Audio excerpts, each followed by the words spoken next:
Hey guys, hope you're doing well today, and it's Paul here from GigaProfits. I'm here to talk today about TikTok and utilizing TikTok for your business. I just started recently doing it, but I'm feeling really good about it. Basically, we're talking about you posting stuff about content about yourself, just about you yourself, just as a person, okay? So that means if your name's Samantha, if your name's John, or whatever your name is, you're using TikTok on your personal profile, not business, just to relay your particular message for whatever it is that you're doing. And with that, you're going to start pulling a personal brand, and people are going to start following you as a person. Now, this was something that was really challenging for me in the early days, because I was like, don't you have to build your business and not your personal brand? Isn't it more about the business that you're selling and not about you? But really what it is people usually like to buy, especially now, because people aren't really coming face to face with people and meeting your staff and all that. So a lot of times they're making their decisions online before they even go in. Like, people are valuing their actual physical time a lot more than usual, especially since the pandemic and everything happened, right? And this whole new tech age and Amazon and all this huge type of online buying. What happens is that you as a person, even if you look at yourself, are you willing to go in and start to, get, like, for example, are you going to go in and buy from a certain restaurant or any retail outlet or anything before actually checking online? So if you're able to connect to them on social media, which TikTok is really where Instagram was so many years ago, now you're going to be able to go ahead and say, hey, you know what? Like, I know this person from TikTok. I remember seeing this person's videos, and they sell flowers, so I'm going to go buy flowers from them because I like them, because I saw the social aspect of them, and it kind of coincides with me. Like, I kind of like those people, so I want to buy from them. And isn't that how it is if you really think about it? If you go to your favorite restaurant or you go to your favorite retail shop or anything, you're basically looking at it and saying, you know what, I like going there, and you're telling people that you like going there because of, oh, this guy that I met there, he's really nice that works there, and he just treats us, or you might say, hey, go to my mechanic, he's really good to me, I like him.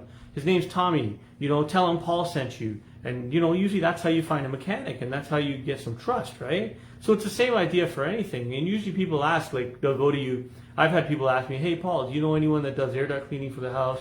Or do you know anyone that does lawns? Or do you know anyone that does anything, right? People usually ask their friends of who, and that's how you get word of mouth, and then that's how you get word of mouth, and that's how you get people to follow you on social media, right? Like, and that's how you get basically that social aspect, right? So it's basically you taking your word of mouth and presenting it online. So if you're out of sight, you're out of mind. So just remember that. Out of sight, out of mind. That's an old saying, and that goes with social media, because a lot of people spend a lot of time on social media, which means that you need to be in front of them. You want to be in front of them to show them that, hey, here I am, this is what I do, and I'm actually here to help you. And you're going to also feel from doing this that you're going to feel that you're actually contributing to them, right? Now, if you're contributing to them, then you're actually feeling that sense of accomplishment, that sense of giving, right? And when you give, you receive. It works both ways. It doesn't mean that everyone that you try to help on social media or everyone that you communicate your message to is going to buy from you. That's not really the aim. I've interviewed quite a few successful entrepreneurs, and they all tell me the same thing. When they got committed to giving and doing without, having that condition that I'm only going to give if I receive, then, basically what happens? Like, they end up getting successful. They tell me straight up, they go, Paul, you know what? I got successful when I changed my mindset to this, and my business started doing this, this, and this, and started succeeding really high, right? Really high levels that I never thought applicable, right?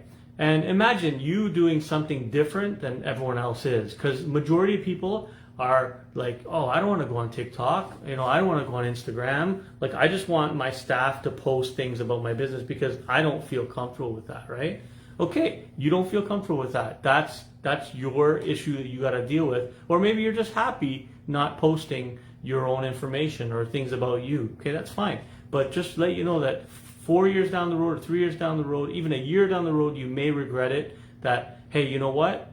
I should have done this with Facebook when it first came around. I should have done it with Instagram when Instagram came up. And then now TikTok's gone too. I should have done it with that. Now you're waiting for the next big thing to jump on. Well, instead of that, why not take action now and just do it? You'd be surprised at the results you'll get. And you know what? You may not get a lot, but you'll be connecting with people. And if you're actually doing something with your time and connecting with people, guess what? That's marketing. That's literally what marketing is. So the organic reach, not paid reach, the organic reach on TikTok, according to Gary Vaynerchuk, and he's been talking about this for a very long time, is really, really extremely high. Okay? So if it's really high, then you should take advantage of it, and so should I. Okay, so anyways, I made this live video here, and hopefully you guys can understand the value of it and just go and make your first post. And you know what? It's very easy. You can even, they call it a duet or a stitch. You can literally choose a duet or choose a stitch, and you can use someone else's post and put it there, and you can post a little bit of your reaction on it, right? Another thing people do is once they get their first comment, they'll reply to their comment and they'll talk about it. It's very easy to do. So I highly recommend, number one, first start using it, and then number two, start using it as someone viewing it, and then number two, post something. Even if you don't like it, it's okay. Make the video, make whatever you have to do. It's very easy to edit it in there. It's a lot of fun actually. Choose the music, choose the effects, everything. It's all very easy. And then literally, if you don't like it, it's okay. Just delete it. Don't post it. That's fine. But I guarantee after you put a little bit of work into it, you're going to be like, hey, this doesn't sound that bad. Hey, I sound okay. I think I sound like I have some knowledge, which I'm sure you do in your industry. Okay. So anyways, I wish you the best. Give it a try. And hopefully I can see you on TikTok. Take care. Bye.